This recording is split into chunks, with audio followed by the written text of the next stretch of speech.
Imaginez la scène. Ce samedi matin, en pleine conférence de presse, Carlo Ancelotti, légendaire entraîneur du Real Madrid, s'adresse aux médias. La tension est palpable, et pour cause.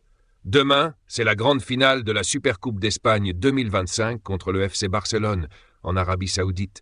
Un classico, un véritable choc des titans qui fait rêver des millions de fans à travers le monde.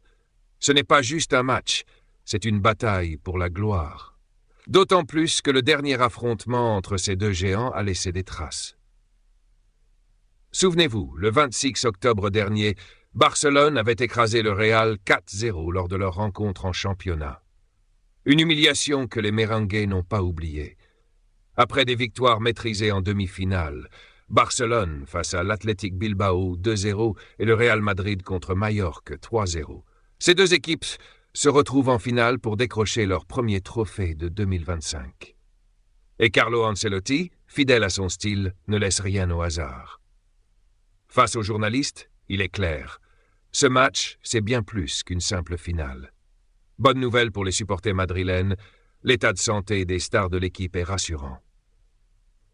Jude Bellingham, Federico Valverde et Aurélien Tchouaméni, qui avaient inquiété en demi-finale, seront bel et bien présents pour ce rendez-vous crucial. Mais au-delà des blessures, Ancelotti insiste sur l'importance de cette Supercoupe pour la suite de la saison. Cette compétition peut donner un élan incroyable.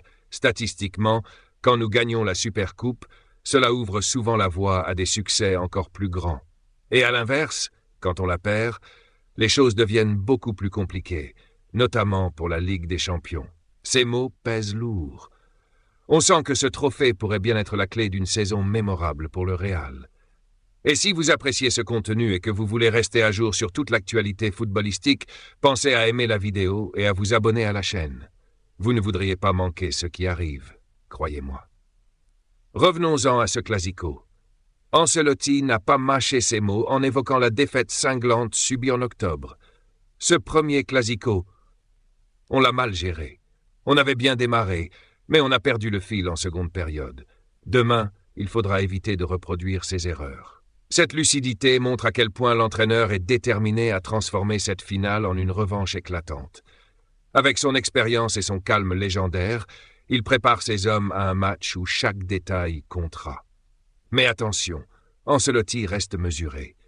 Si on perd demain, la saison continue. Bien sûr, c'est une finale bas et on veut ce titre.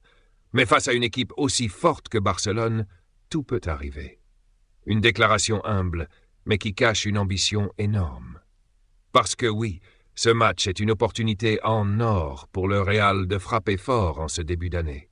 Les performances récentes des deux équipes donnent des raisons d'espérer pour les supporters madrilènes. Avec un effectif solide et des joueurs en pleine forme, le Real Madrid semble avoir les armes pour s'imposer. Et les chiffres parlent d'eux-mêmes. Les Madrilènes ont souvent su répondre présent lors des grands rendez-vous. Ce classico pourrait être une étape décisive vers une saison historique où 7 trophées sont potentiellement en jeu. Alors, ce classico, ce n'est pas juste une finale. C'est une chance pour le Real Madrid de montrer sa capacité à rebondir après des moments difficiles. C'est un moment pour marquer l'histoire et envoyer un message clair au reste de l'Europe. Avec la détermination, le talent et la stratégie d'Ancelotti, tout est possible. Alors, qui triomphera demain ? Une chose est sûre, ce match restera gravé dans les mémoires, quoi qu'il arrive.